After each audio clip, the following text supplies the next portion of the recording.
আমাদের সমাজে অসংখ্য খারাপ মুভি, অসংখ্য খারাপ সিনেমা, অসংখ্য মিউজিক যেগুলো সমাজের ভিতরে চালু হওয়ার ফলে মানুষের ভিতরে যৌন উদ্দীপনার সৃষ্টি করে। তো এরকম নিকৃষ্ট ঘৃণিত কাজ থেকে বাঁচতে হলে আমাদের সমাজে ইসলামিক কালচার, ইসলামিক রেভলিউশন ঘটাতে হবে। এবং এইরকম মিউজিক, গান বা এরকম যে মুভিগুলো রয়েছে সেগুলো থেকে আমাদেরকে দূরে থাকতে হবে এবং সর্বদা একজন ভালো সঙ্গী নির্বাচন করতে হবে। তার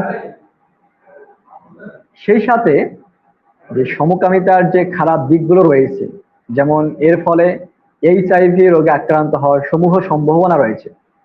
আমরা অলরেডি আমাদের বিশ্ববিদ্যালয়ের একজন শিক্ষার্থীর কাছে এটা অলরেডি শুনেছি যে সে এইচআইভি আক্রান্ত।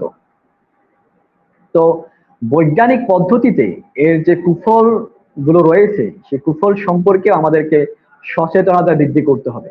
যদি আমরা ক্যাম্পাসে এরকম লিফলেট, ফোল্ডার ইত্যাদি সচেতনতা প্রকল্প আকারে বৃদ্ধি করতে পারি এবং শাস্তির কথাগুলো উল্লেখ করতে পারি, তাহলে অনেকাংশেই এই ঘৃণিত এবং নিকৃষ্ট কর্মকাণ্ড থেকে আমাদের সমাজকে, আমাদের জাতিকে আমরা রক্ষা করতে পারবো ইনশাআল্লাহ।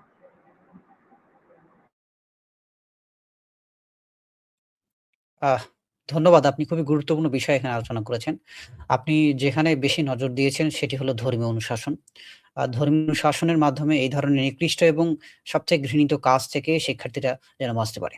আমরা আশা রাখি বিশ্ববিদ্যালয়ের প্রশাসন খুব রেগুলার এবং তারা যেন সভা, সেমিনার, সিম্পোজিয়াম করে শিক্ষার্থীদের মাঝে এই ধরনের নিকৃষ্ট এবং ঘৃণিত কাজ যেন তারা কোনোভাবেই জড়িত না হয় এই বিষয়ে তারা উদ্যোগ নেবে। আমরা বিশ্ববিদ্যালয় প্রশাসনের নিকট এটি আজকের এই পডকাস্ট থেকে তাদের কাছে আমরা অনুরোধ করব এবং আমরা বিশ্ববিদ্যালয় প্রশাসনকে জানাবো যে আপনাদের মতো যে সচেতন শিক্ষার্থী রয়েছে যারা কিনা এই বিষয়ে বেশ ভালো আলোচনা করতে পারে, তাদেরকে নিয়ে নিয়মিত সভা, সেমিনার করা উচিত।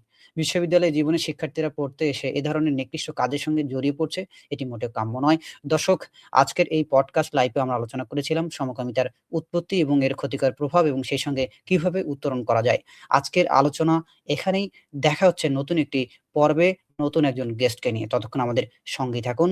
আমি যুক্ত ছিলাম এতক্ষণ পাকিস্তানের করাচি শহর থেকে সোহান এবং আমাদের সঙ্গে অতিথি হিসেবে যুক্ত ছিলেন হাজী মোহাম্মদ দানিশ বিজ্ঞান ও প্রযুক্তি বিশ্ববিদ্যালয়ের কৃষি অনুষদের শিক্ষার্থী, দিনাজপুর, বাংলাদেশ থেকে। সালামু আলাইকুম। ধন্যবাদ।